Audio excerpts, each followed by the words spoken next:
ये लोकमान्य तिलक की नगरी है।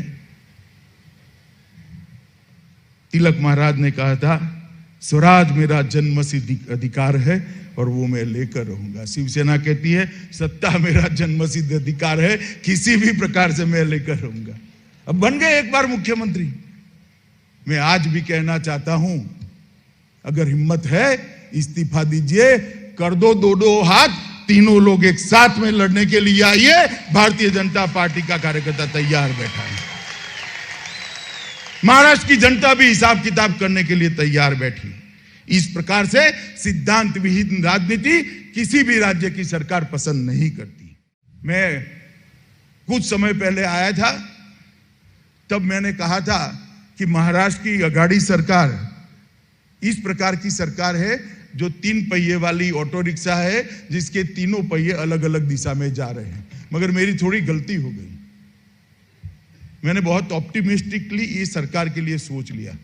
आज मैं इसमें थोड़ा सुधार करना चाहता हूं। महाराष्ट्र की अघाड़ी सरकार 3 पहिए वाली ऑटो रिक्शा है, जिसके तीनों पहिए अलग अलग दिशा में है और तीनों पहिए पंक्चर है, जो चलती ही नहीं है, सिर्फ धुआं बाहर निकालती है और प्रदूषण बढ़ाती है।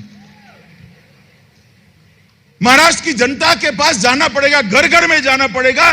क्या है सरकार महाराष्ट्र का कल्याण कर सकती है? जो महाराष्ट्र आजादी के बाद कई सालों तक हर क्षेत्र के अंदर टॉप मोस्ट रहा, देश का नेतृत्व किया, चाहे कोऑपरेटिव का आंदोलन हो, चाहे औद्योगिक निवेश की बात हो, चाहे उत्पादन की बात हो, चाहे एक्सपोर्ट की बात हो, चाहे डायरेक्ट टैक्स कलेक्शन की बात हो, चाहे कृषि उत्पादन की बात हो, चाहे दुग्ध उत्पादन की बात हो, महाराष्ट्र ने सालों तक देश का नेतृत्व किया। क्या ये लोग महाराष्ट्र को पुराना वैभव दिला सकते हैं क्या? हमने मुकर कर, कोई लाग लपेट के बगैर ये बात लेकर महाराष्ट्र के मतदाताओं के पास, पुणे के मतदाताओं के पास जाना पड़ेगा। ये निकम्मी सरकार है और इस सरकार की पतन की शुरुआत, इस सरकार के पतन की शुरुआत पुणे महानगर पालिका के परिणामों से होनी चाहिए। और लक्ष्य कभी नीचा मत रखना दोस्तों।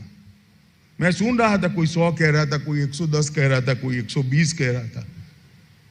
लक्ष्य नीचा मत रखना। जनता ज्यादा देने के लिए बैठी है, मांगने में कंजूसी मत करना। मैं आपको आज बता कर जाता हूं, पुणे की जनता फूल से आपका स्वागत करने के लिए तैयार है। परिश्रम करिए, अपने आप को तैयार